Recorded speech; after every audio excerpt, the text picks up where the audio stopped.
The grand chamber floated in the darkness of space like a jewel suspended in an ocean of stars. The massive structure orbited a neutron star at the very heart of what the galaxy's civilized species called the core worlds. Inside the chamber sat representatives from 12 different alien species, and each one of them had evolved over millions of years to become masters of diplomacy and peaceful expansion. The walls of the chamber were transparent and showed the swirling colors of nearby nebulas and the distant glow of a billion worlds that had pledged themselves to peace and cooperation. Ambassador Vexathari stood at the center of the circular room. His tall frame was covered in scales that shifted between blue and purple depending on his emotional state. Right now, those scales were showing a deep, worried violet.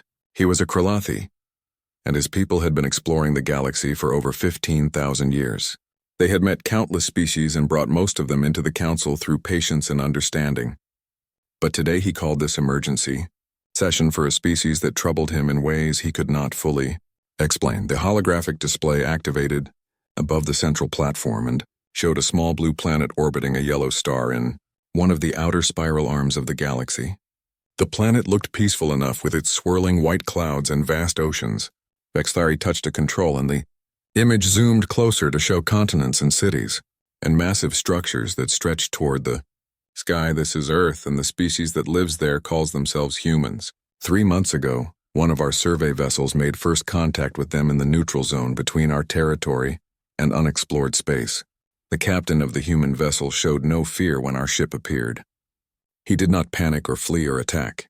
He simply opened communication channels and introduced himself as Captain Jake Morrison of the vessel Liberty. The council members leaned forward in their seats. First contact was always a delicate matter, and the initial response from a new species told them much about what kind of neighbors they would become. Elder Zyrith of the ancient Morphean collective spoke first. His voice was like wind chimes in a gentle breeze. "What troubles you about this contact, Ambassador? The human captain sounds reasonable enough." Vexathari's scales darkened another shade. "That is what troubles me, Elder. The humans have only achieved faster than light travel within the last decade. By all measures, they should be primitive and overwhelmed by contact with advanced civilizations. Yet Captain Morrison spoke to our vessel as an equal. He negotiated terms for cultural exchange with the skill of a seasoned diplomat. He showed neither inferiority nor aggression. It was as if meeting aliens was something his people had been preparing for their entire history." Council member Thessa from the Valorian collective rose from her seat. Her species was known for their gentle nature and their belief that all conflicts could be resolved through understanding. She gestured and another set of images appeared in the air. These were scenes from human history pulled from their own data networks and archives that the Liberty had shared during the initial exchange. The images were disturbing. Cities burning under bombardment from primitive aircraft, massive armies clashing across muddy fields, weapons that could level entire cities in single explosions. The Valorian's soft features twisted in confusion and sadness as she spoke. "I have reviewed their historical records extensively. This species has been at war with itself for its entire recorded history. They have fought over territory and resources and ideas and things they call religions. They have developed weapons of mass destruction while they were still confined to their home planet. They came close to rendering their own world uninhabitable at least 3 times. A murmur ran through the council chamber. War was not unknown to the galaxy, but most species engaged in it rarely and only under extreme circumstances. The idea of a species constantly at war with itself was almost incomprehensible to the assembled aliens. "How did they survive?" asked a representative from the insectoid Chitter's hive. "Our species nearly destroyed ourselves in a single conflict before we learned cooperation. How can a species survive thousands of wars?" Thessa touched another control, and the images changed to show human cities as they appeared now. Gleaming towers reached into the sky. Green parks filled urban centers. Massive structures orbited the planet, and ships moved between them with obvious purpose and coordination. That is what makes them so remarkable. Despite their violent history, they not only survived but unified. Every nation on their planet has joined together under a single planetary government.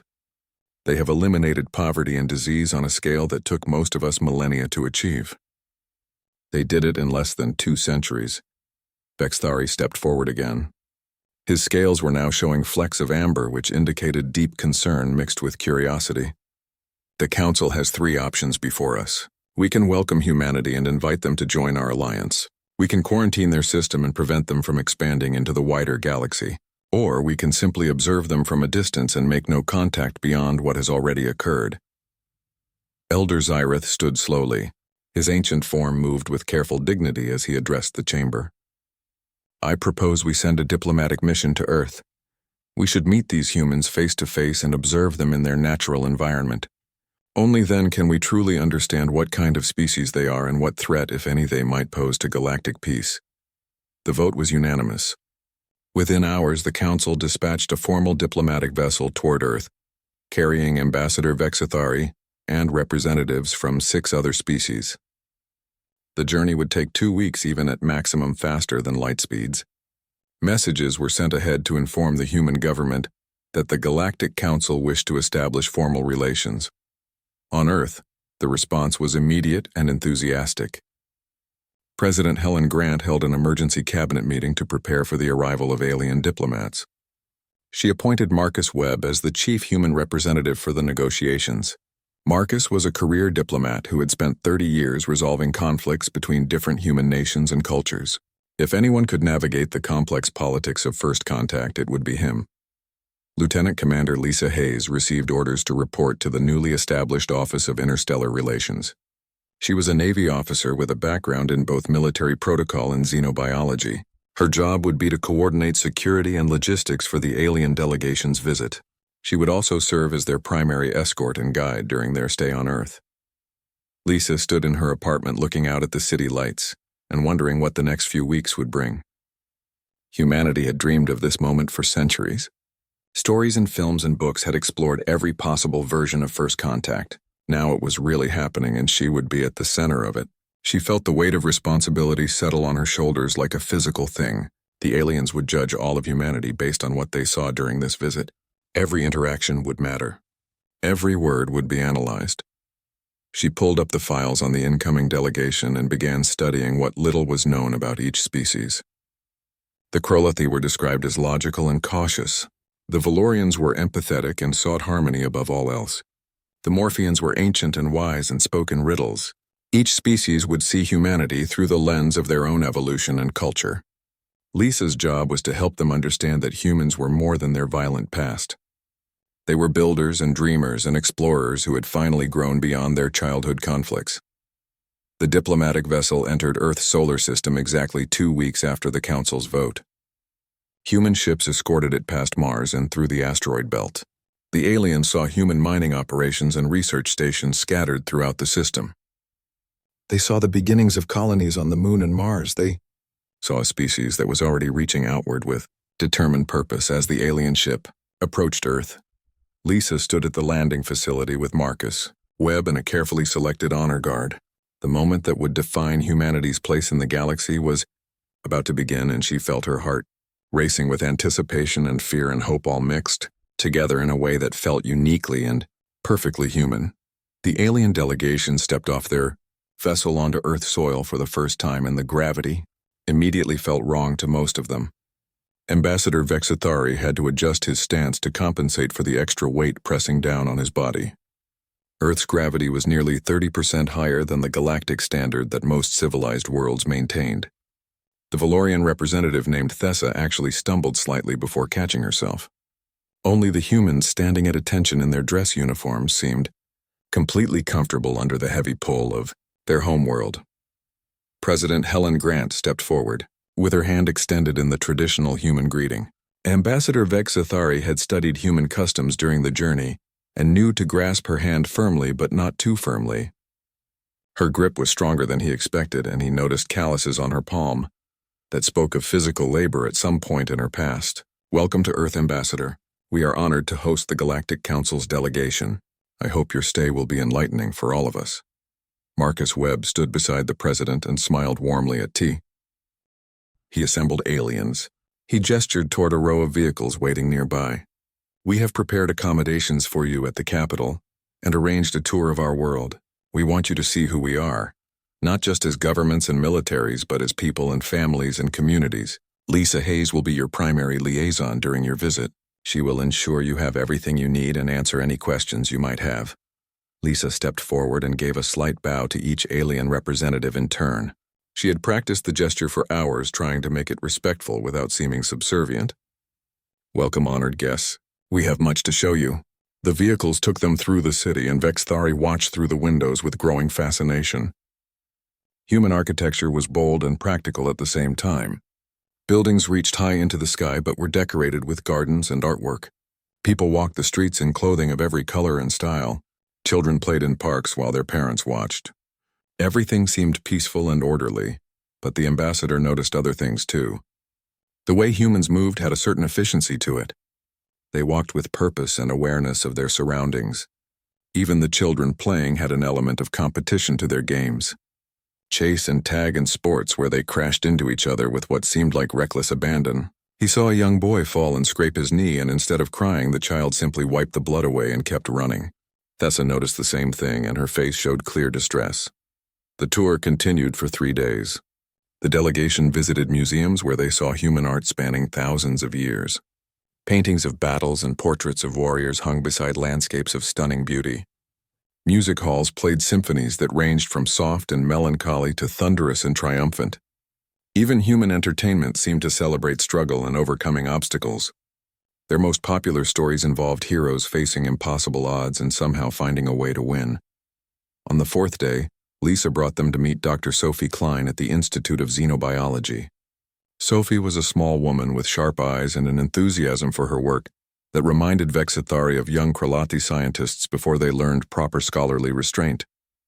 She led the delegation to her laboratory where holographic displays showed Earth's evolutionary history in stunning detail. "Welcome, everyone. I understand you have questions about how humans evolved and why we are the way we are. Let me start by explaining something important. Earth is what we call a high-gravity death world." Sophie touched a control, and the display showed various creatures from Earth's past, massive predators with claws and teeth, tiny organisms that caused devastating plagues, weather systems that could flatten entire cities. Nearly everything on our planet evolved in competition with everything else. Survival here meant being faster or stronger or smarter than whatever was trying to eat you. Thessa raised one delicate hand. "But how did your species survive such conditions? Most worlds that develop sentient life do so in more stable environments where cooperation is rewarded over competition." Sophie grinned, and there was something fierce in that expression. "We survived by being the best persistence hunters evolution ever created. Our ancestors would chase prey animals for hours or even days until the prey collapsed from exhaustion. We can sweat, which allows us to cool our bodies while running. Most predators have to stop and pant. We just keep going. We evolved to outlast everything else." The hologram showed early humans chasing after a large animal across an open plain. The animal was faster but had to stop to rest. The humans never stopped. They just kept coming at a steady jog hour after hour until the animal's body gave out. Elder Zyrith watched with a mixture of horror and fascination. "Your species hunted by simply refusing to give up. That is a terrifying concept." Sophie nodded, and her expression became more serious. "That trait never left us. When humans decide to do something, we tend to keep trying until we succeed or die. It is in our genetic code. Our bodies produce chemicals like adrenaline that temporarily make us stronger and faster when we are under threat. Our pain tolerance is abnormally high compared to most species. We had to be able to ignore injuries long enough to escape or fight back. Give me a moment and I will show you something." She pulled up medical records and biological data with proper consent forms attached. "This is Katie Burns. She is a soldier in our military. During a training accident, she was shot through the shoulder by mistake. Instead of going into shock, she continued the exercise for 20 more minutes before seeking medical attention. She ran 2 kilometers and completed her objectives while bleeding. When asked why she did not stop immediately, she said she wanted to finish what she started.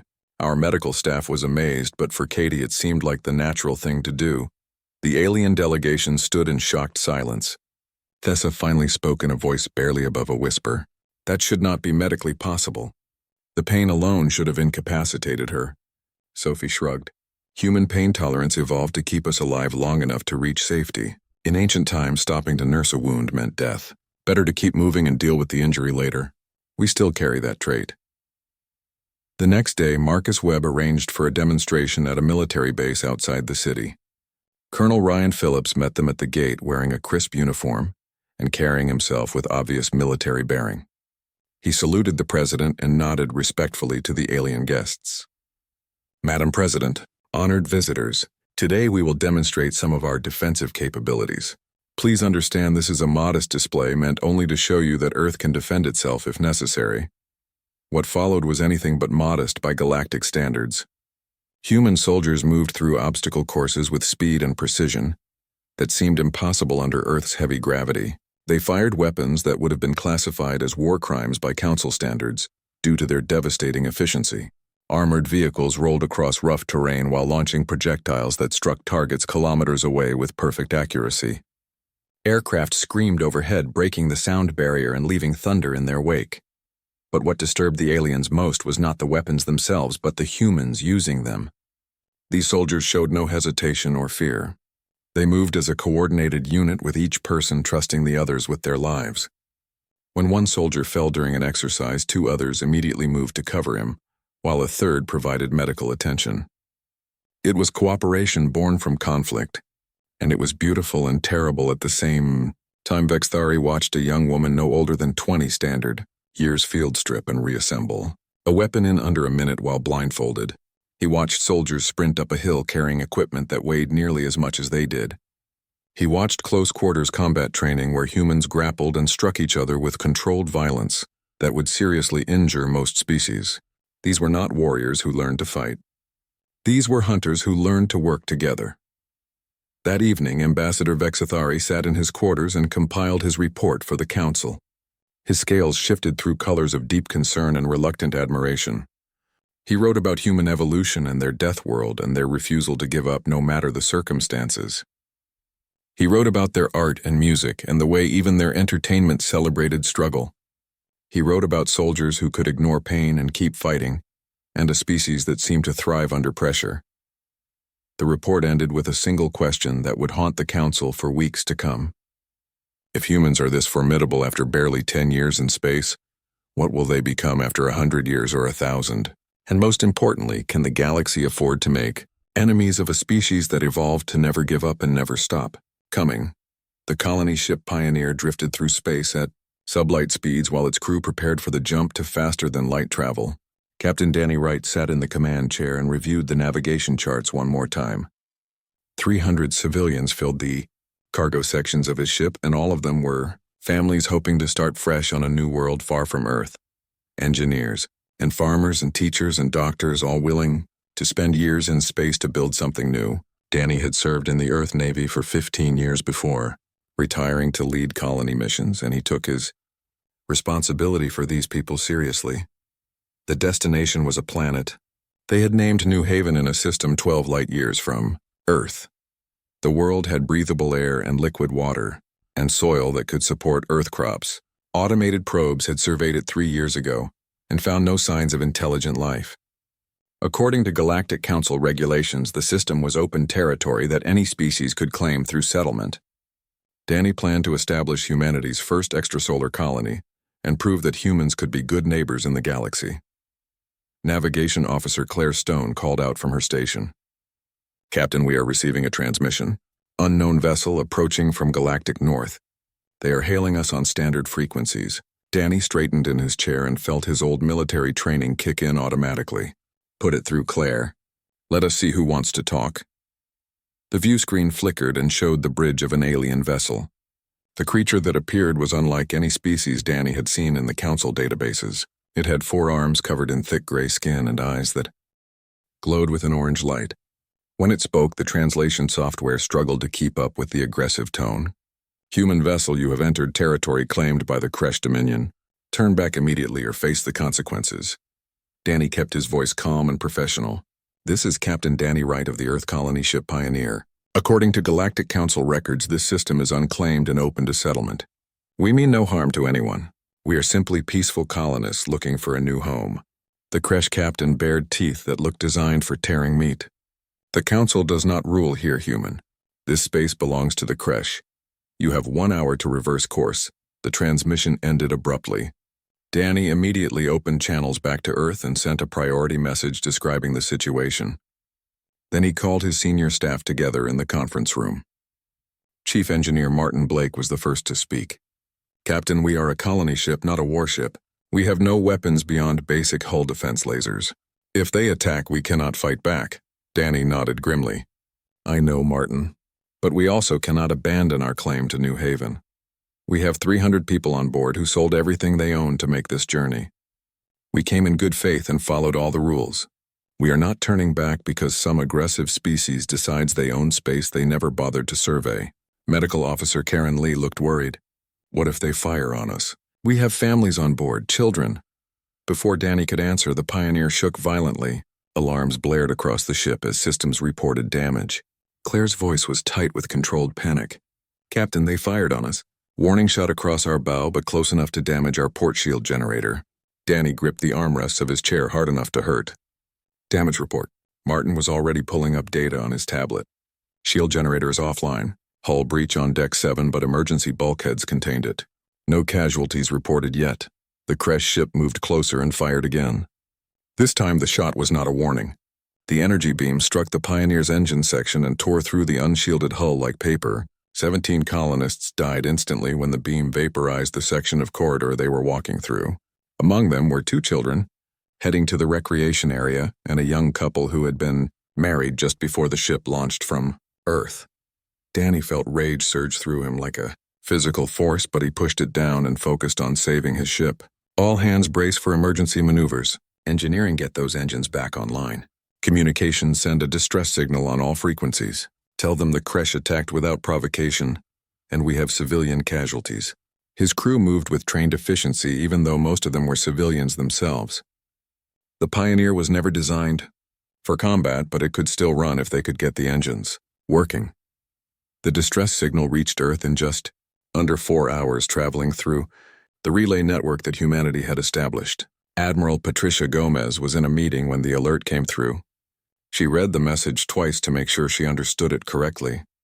Then she stood, and her voice carried the kind of authority that made people move instantly. Get me the Joint Chiefs immediately. Spin up the Valiant, the Ranger, and the Defiant. Load them for combat operations. We have human civilians under attack, and I want a fleet at that location within 48 hours. Her staff stared at her in shock. Admiral, that system is at the edge of our patrol range. A combat jump will strain the engines, and we would be operating far from support.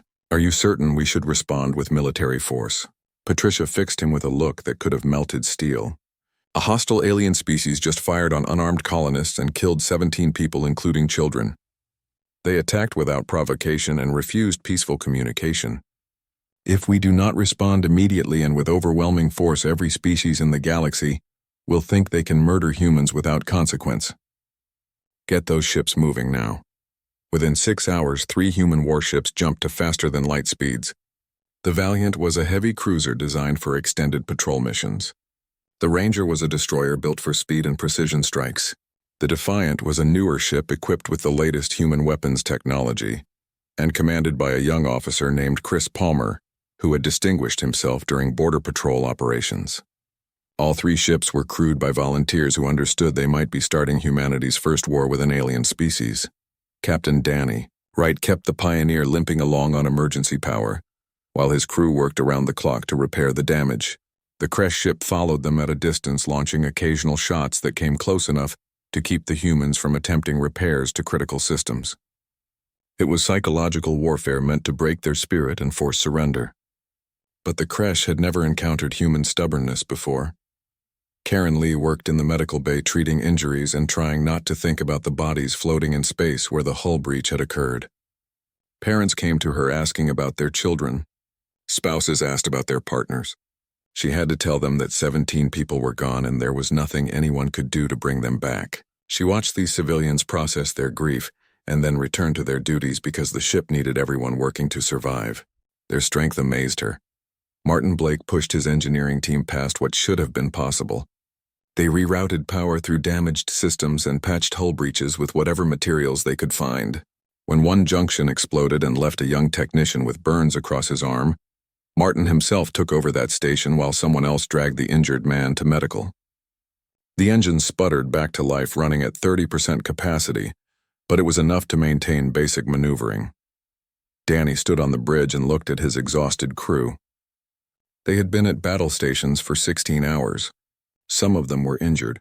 All of them were terrified. But not one person had suggested surrender.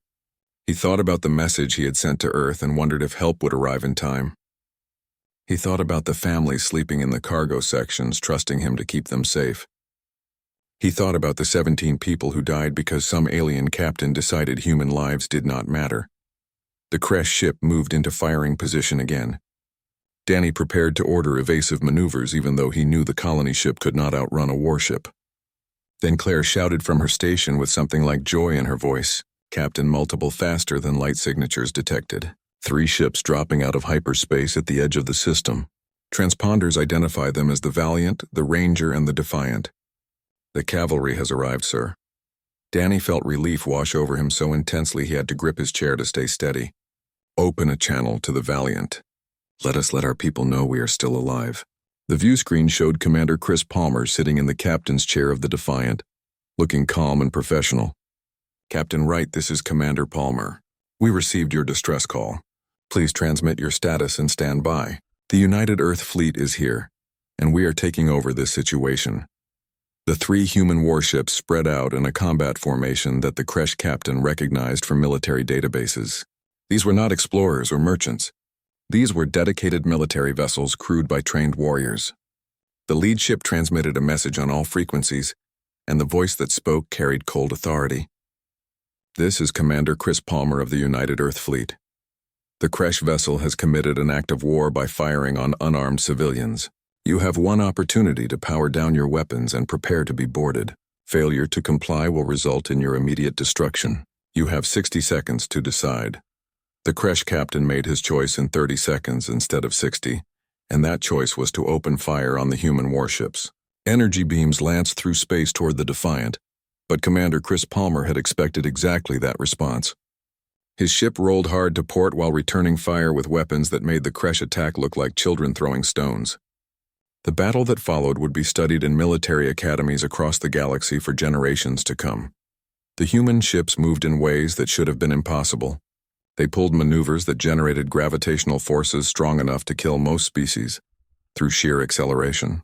But human pilots trained under Earth's heavy gravity, and their bodies were built to withstand punishment.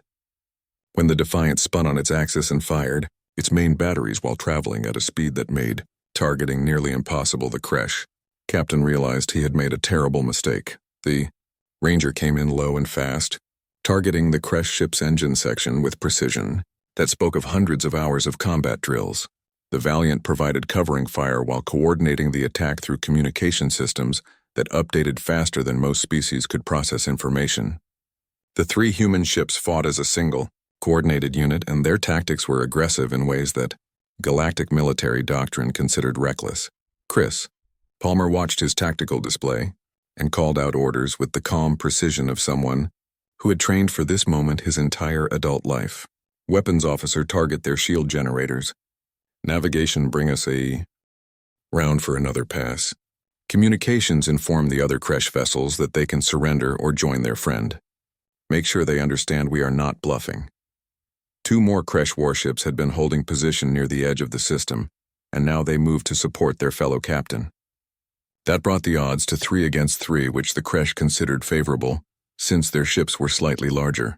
But size meant nothing when facing an enemy who fought with a level of intensity that bordered on suicidal. The human ships did not try to minimize damage or preserve their vessels for future battles. They fought as if every engagement might be their last, and winning was the only acceptable outcome. The Kresh ship that had attacked the Pioneer took a direct hit to its bridge section. The explosion was visible across thousands of kilometers. Secondary explosions rippled through the vessel as its containment systems failed. Within 90 seconds, the ship was a drifting hulk with life support failing, and most of its crew dead or dying. The 2 remaining Kresh vessels attempted to retreat, but human ships were faster, and their weapons had longer effective range than anyone expected. The second Kresh ship lost its engines to a barrage from the Ranger. The 3rd ship managed to disable the Defiant's port weapons array before the Valiant caught it in a crossfire that left it crippled and venting atmosphere. The entire battle lasted 11 minutes from first shot to final surrender. 3 Kresh warships were destroyed or disabled. The human ships had moderate damage but reported 0 casualties among their crews. Commander Palmer transmitted orders to send rescue teams to the disabled Kresh vessels. Medical teams would treat the wounded and prisoners would be taken into custody. Then he opened a channel to the Pioneer. "Captain Wright, you are clear to continue to your destination. The Valiant will escort you to New Haven and establish a defensive perimeter until reinforcements arrive. We will make sure no one threatens your colony again." Danny Wright felt emotions he could not name, watching the human warships hold position around his damaged colony ship. Relief and pride and grief all mixed together. He thought about the 17 people who died and knew their sacrifice would not be forgotten. The first human colonists to die in space would have monuments built in their honor. But more importantly, they would have a colony that survived, because Earth sent its warriors to protect those who could not protect themselves. Meanwhile, across the galaxy, the Galactic Council watched everything through their surveillance network. The border region was monitored by automated stations that recorded all significant military activity. What they witnessed sent shockwaves through the council chambers. An emergency session was called immediately, and every representative attended because this changed everything. Ambassador Fexathari stood before the council with his scales, showing colors of deep concern mixed with something that looked almost like fear. His report from Earth had arrived just days ago, warning that humans were formidable. Now they had proof of exactly how formidable. He activated the holographic display and showed the battle from multiple angles. The council watched in stunned silence as human ships performed maneuvers that should have killed their crews. Elder Zyrith spoke first, and his voice carried the weight of his thousands of years of experience. "I have studied warfare across 100 species and dozens of conflicts. I have never seen tactics like these. The humans fight as if death does not frighten them. They accept damage to their own vessels without hesitation if it means destroying the enemy. This is not the behavior of a peaceful species learning to defend itself. This is the behavior of apex predators who have been fighting their entire evolutionary history." Thessa from the Valorian Collective was trembling. Her species had not fought a war in over 2,000 years. The violence she witnessed shocked her to her core. They killed without mercy. The Kresh ship that fired first was destroyed so quickly its crew had no chance to surrender. How can we negotiate with a species that responds to aggression with overwhelming lethal force? Vexathari pulled up the reports he had compiled during his visit to Earth now. His earlier observations made terrible sense. "Let me share what I learned about human psychology and biology. Perhaps then you will understand what we are truly dealing with." He displayed the information about human evolution and their death world. He showed medical data about pain tolerance and adrenaline responses. He explained how humans were persistence hunters who evolved to never give up. Then he shared something even more disturbing. Humans have a concept they call spite. It means they are willing to accept harm to themselves if it means harming an enemy. They have historical examples of tactics called mutually assured destruction, where both sides would be annihilated, but they considered it acceptable if it prevented the enemy from winning. This is not a species that calculates cost versus benefit in combat. This is a species that will burn down their own house to kill an enemy hiding inside. Council member Kresh from the trading guilds raised a tentacle in question. But surely they must value their own lives. Every species has self-preservation instincts. What you describe sounds like madness. Vexthari's scales darkened to nearly black. That is what makes them so dangerous. They do value life, which is why they unified their planet and eliminated poverty and disease.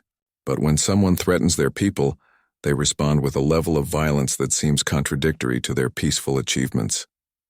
It is as if they have two modes of existence: peace, where they build and create and cooperate, and war, where they become something entirely different. He pulled up more data from the battle. Notice how quickly they mobilized. The attack on the Pioneer happened, and within 48 hours, Earth had 3 warships at the location. They crossed dozens of light years to defend civilians they had never met. Their response time suggests they maintain a constant state of military readiness, even while pursuing peaceful expansion. They are always prepared for war, even when seeking peace. Elder Zyrith asked the question everyone was thinking. What do we do about them? We cannot allow a species this aggressive to expand unchecked through the galaxy, but we also cannot quarantine them without appearing hostile ourselves. And based on what we just witnessed, I do not believe any council fleet could enforce a quarantine, even if we tried. Vexthari had been thinking about this question for weeks. I believe we have only one option. We invite them to join the council as provisional members. We give them diplomatic rights and treat them as equals. We show them that cooperation benefits everyone. because the alternative is making them our enemies, and I do not think the galaxy would survive a war with humanity. They are too stubborn to surrender and too creative to be predicted. They would find ways to fight us that we cannot even imagine. The council chamber erupted in debate. Some representatives argued for isolation. Others demanded military action to contain the human threat before it grew stronger. The Kresh ambassador, who had arrived just hours earlier, stood and demanded justice for the ships humanity destroyed. But his voice carried little weight after his people had fired first on unarmed civilians. After 6 hours of debate, Elder Zyrith called for a vote. The motion was simple. Invite humanity to join the Galactic Council, with full diplomatic rights and provisional membership status.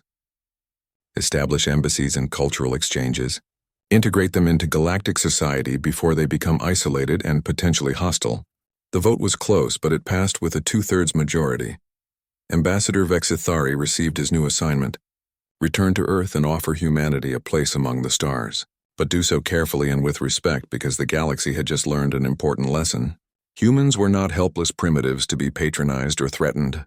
They were warriors who chose peace not from weakness but from strength, and making enemies of such a species would be the last mistake anyone ever made. 3 months passed since the battle at the border, and the galaxy had changed in ways both subtle and profound. Ships from dozens of species now gave human vessels a wide berth in neutral space. Pirates who once preyed on isolated traders suddenly found other routes to travel when they heard Earth had established patrol zones. The mere presence of humanity in the galaxy had shifted the balance of power without a single additional shot being fired. The Galactic Council chamber looked the same as it always had, with its transparent walls showing the cosmos beyond and its circular arrangement of seats representing the unity of civilized species. But today a new seat had been added to the circle, and Representative Ellen Price sat in it wearing the formal uniform of Earth's diplomatic corps. She was a former Marine who had served in combat zones before transitioning to diplomatic work, and that combination of experiences made her perfect for representing humanity to the galaxy. Ambassador Vexthari called the session to order, and his scales showed colors of cautious optimism. Today we formally welcome humanity to the Galactic Council as provisional members. Representative Price has submitted Earth's application for full membership, along with documentation of their governmental systems, military capabilities, and intentions, HFY, or galactic expansion. The floor is now open for discussion. Ellen stood and addressed the council with confidence that came from knowing exactly who and what she represented. Honored members of the Galactic Council, Earth thanks you for this opportunity. We come before you not as conquerors seeking dominance, but as neighbors hoping to build lasting friendships. We acknowledge our violent history. We do not hide from it or make excuses for it. Our species learned hard lessons through conflict and suffering. We learned that cooperation achieves more than competition. We learned that peace is worth fighting for, and we learned that strength without wisdom leads only to destruction. She paused and let her words sink in before continuing. We offer the Council our friendship and our protection. Where we establish colonies, we will defend not just human settlements, but any peaceful species in the region. Our military will serve as peacekeepers in disputed territories if the Council requests our assistance. We will share our technology in areas that benefit all species. In return, we ask only for the same rights and respect afforded to any member species. Elder Zyrith studied the human representative with eyes that had seen civilizations rise and fall across millennia. Your words are diplomatic and well-chosen, Representative Price, but words are easy. How can we trust that humanity will honor these commitments when your history shows a species prone to aggression and conflict? Ellen smiled, and there was steel in that expression. Elder, you are correct that our history is violent, but that same history shows we keep our promises even at great cost to ourselves. When humans give our word, we consider it sacred. Betraying an oath is one of the worst crimes in our culture. We will honor our commitments because that is who we have chosen to be. The debate lasted for hours as various council members raised concerns and asked questions. The Valorians worried about human military presence in peaceful sectors. The trading guilds wanted guarantees about fair commerce. Smaller species feared being overshadowed by humanity's rapid expansion. Ellen answered each concern with patience and specificity. She provided data about Earth's internal security systems. She shared projections for colony expansion that showed restraint and planning. She offered to establish joint training programs where human military personnel could teach defensive tactics to other species. Finally, the vote was called. By a margin of 9-3, the Council accepted humanity as provisional members with a pathway to full membership after 5 years of demonstrated cooperation. Ellen felt relief and pride wash over her as she thanked the Council for their trust. The session ended and representatives from various species approached her to discuss embassy locations and cultural exchange programs. Back on Earth, President Helen Grant addressed the planet through every communication channel. My fellow citizens, today marks a new chapter in human history. We have been accepted into the Galactic Council. We are no longer alone in the cosmos. We are part of a community that spans thousands of worlds and dozens of species. This is an honor, but also a responsibility. We must prove that humanity deserves this place among the stars. We must show the galaxy that we are more than our violent past. We are builders and explorers and protectors. We are the species that looked at an impossible universe and decided to survive anyway. Commander Chris Palmer received new orders assigning him to the Terran Diplomatic Corps. His ship, the Defiant, would be refitted as a peacekeeping vessel and assigned to patrol disputed territories under Council authority. His crew would include officers from 3 different alien species learning to work alongside humans. The first mission would be to investigate piracy reports in a sector bordering Kresh space. Chris felt the weight of responsibility, knowing that his actions would reflect on all of humanity. On the colony world of New Haven, Captain Danny Wright stood with the other colonists and watched as the first permanent structures took shape. The planet's sun was smaller and redder than Earth's, but the air was breathable and the soil was fertile.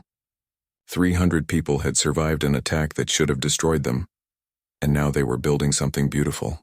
A monument stood at the center of the colony site listing the names of the 17 people who died. Danny visited it every morning to remind himself why they were here and what they were building. Ambassador Vexthari returned to Earth for a cultural festival celebrating the alliance between humanity and the Council. He walked through streets filled with music and art from a dozen different worlds. Human children played with alien children under the supervision of parents who watched with cautious optimism. He saw humans teaching aliens their games and aliens teaching humans their songs. This was the future he had hoped for when he first proposed inviting humanity to join the Council. Lisa Hayes found him standing near a fountain watching the crowds. She approached with 2 cups of something humans called coffee and offered him one. The Krolathi accepted it gracefully, even though the beverage was far too hot for his comfort. Lisa smiled at his discomfort. You get used to it. Humans like things that are a little bit painful. It reminds us we are alive. Vexthari's scales shifted to show amusement. That statement explains so much about your species, Representative Hayes. You seek out discomfort and challenge as if they are necessary for existence. Lisa sipped her coffee and considered his words. Maybe we do. Life on Earth taught us that comfort is temporary and safety is an illusion. We learned to find joy in the struggle itself. That probably seems strange to species that evolved in gentler environments. Not strange, she thought. Just different. And perhaps that difference is exactly what the galaxy needs. You bring perspective that we lack. You remind us that survival is not guaranteed and peace must be actively maintained. Vexthari paused before continuing. I was frightened of your species when I first learned about you. I saw your capacity for violence and your refusal to surrender. And I thought you would bring war to a galaxy that had known peace for thousands of years. Lisa waited for him to finish. But now I understand. You are not violent because you enjoy it. You are violent because you learned that sometimes violence is necessary to protect what matters. And more importantly, you are capable of choosing peace even when violence would be easier. That choice is what defines you. Not your capacity for war, but your willingness to pursue peace even after all you have suffered. The festival continued around them as 2 representatives from different worlds stood together in understanding. Somewhere above them, human ships patrolled the trade routes, keeping travelers safe from pirates. On distant colonies, humans and aliens worked side by side, building communities that transcended species. In council chambers across the galaxy, diplomats debated policies that would shape the next 1,000 years. The Kresh Dominion quietly withdrew its application to join the Council and retreated to its home systems. Word had spread among aggressive species about what happened when humans were threatened. Better to avoid them entirely than risk provoking a response that could end civilizations. The reputation humanity earned in 11 minutes of combat would serve as a deterrent for generations. On a station orbiting a distant star, Elder Zyrith reviewed ancient records one final time. The predecessors who came before had been powerful and aggressive and ultimately transcendent. They achieved peace through strength and then moved beyond the need for physical form. The similarities to humanity were undeniable. Perhaps history was repeating itself. Perhaps humanity would follow the same path. But first they would have to survive the challenges ahead. Back on Earth, families gathered for evening meals and children asked their parents about the aliens they had seen on broadcasts. Workers built ships that would carry humans to new worlds. Scientists studied alien technology and shared their own discoveries in return. Artists created works that blended human and alien influences. Life continued with all its complexity and beauty and struggle. The galaxy had feared humanity when they learned what humans were capable of in war. But slowly they were learning what humans were capable of in peace, and that perhaps was even more remarkable. A species that survived by being the toughest predators on a death world had chosen to become protectors instead of conquerors. Warriors who laid down their weapons and picked up tools to build rather than destroy. The Galactic Council's discussion on humans had ended in shock and fear. But it began something new, an era where the strongest warriors in the galaxy stood guard so that peaceful species could continue building their civilizations without fear.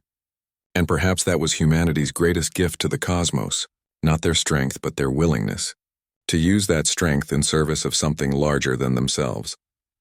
The story of humanity among the stars had only just begun, and the galaxy watched with anticipation to see what these remarkable creatures would become.